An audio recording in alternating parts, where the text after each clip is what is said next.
Assalamualaikum warahmatullahi wabarakatuh anak-anak. Bagaimana kabar kalian di rumah? Semoga sehat selalu ya. Hari ini kita akan belajar tentang pecahan persen. Jadi setelah kemarin kita belajar pecahan biasa dan pecahan desimal, hari ini kita akan belajar pecahan persen dengan kompetensi dasar 3.2 menjelaskan bentuk pecahan biasa dan pecahan campuran dan hubungan di antaranya. Serta 4.2 mengidentifikasi berbagai bentuk pecahan biasa, campuran, desimal, dan persen dan hubungan di antaranya.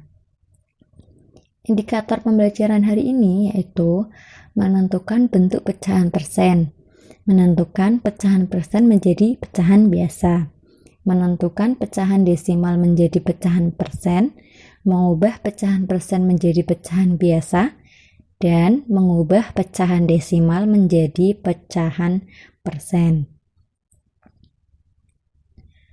Untuk tujuan pembelajaran kita hari ini yaitu menentukan pecahan persen, menentukan pecahan persen menjadi pecahan biasa, menentukan pecahan desimal menjadi pecahan persen, mengubah pecahan persen menjadi pecahan biasa, mengubah pecahan desimal menjadi pecahan persen. Langsung saja kita mulai materinya ya. Sebelum kita mulai materinya, pastikan kalian sudah menyiapkan buku dan alat tulis kalian. Kita mulai ya. Pecahan persen. Persen adalah pecahan dengan penyebut 100 atau per 100. Persen itu biasa dilambangkan dengan seperti ini ya, lambangnya ya. Contohnya nih, 6%, 6% artinya 6 per 100 atau 6 dengan berpenyebut 100. Contoh kedua, misalnya 25%, artinya 25 per 100. Paham ya? Lanjut. Kemudian kita akan belajar mengubah pecahan persen menjadi pecahan biasa. Langkah-langkahnya, yang pertama, ubahlah bentuk pecahan persen ke pecahan dengan berpenyebut 100. Ubahlah bentuk pecahan persen ke pecahan berpenyebut 100. Yang kedua, sederhanakanlah pecahan tersebut. Langsung saja ke contoh ya. Contohnya, misal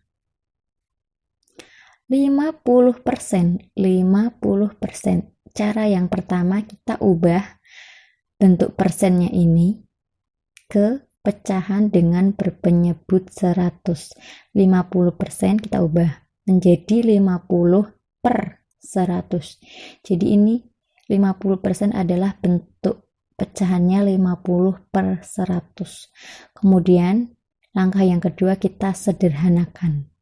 Sederhanakannya dengan cara membagi.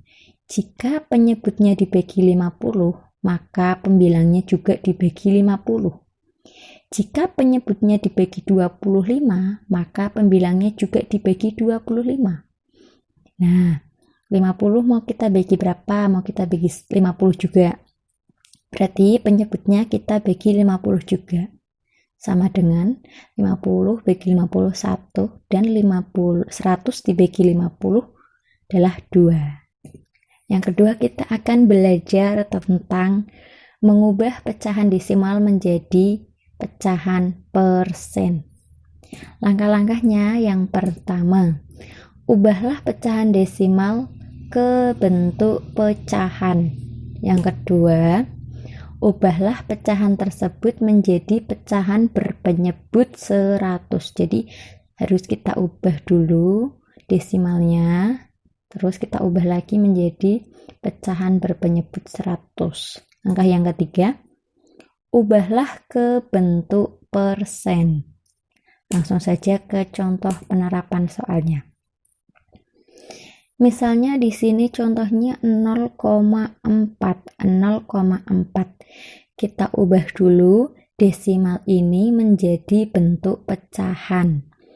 Nah, bentuk pecahannya adalah 4/10. Kenapa 4/10?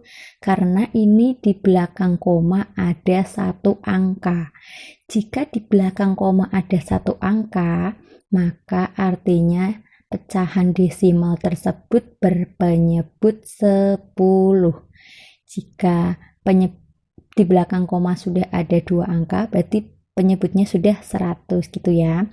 Kemudian berhubung ini masih berpenyebut 10, kita jadikan penyebut ini menjadi penyebut 100 dengan cara mengkalikan ya. Kemudian kita kalikan.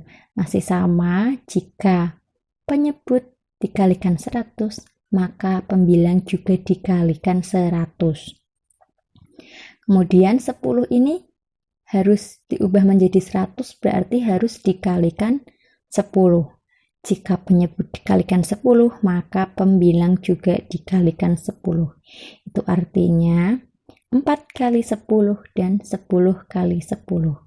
Maka bentuk pecahan berpenyebut 100-nya adalah ini, 40/100. Nah, ini adalah langkah ketiganya. Ubahlah menjadi bentuk persen. Jika sudah 40/100, 40/100 itu artinya 40%. Seperti itu. Nah, untuk melatih kalian di rumah, Ibu punya evaluasi yang harus kalian kerjakan. Nah, ini soalnya kalian kerjakan di buku tugas kalian. Nah, sekian materi kita hari ini. Jangan lupa tetap semangat belajar dan tetap patuhi protokol kesehatan. Oke? Billahi taufiq wal hidayah. Wassalamualaikum warahmatullahi wabarakatuh.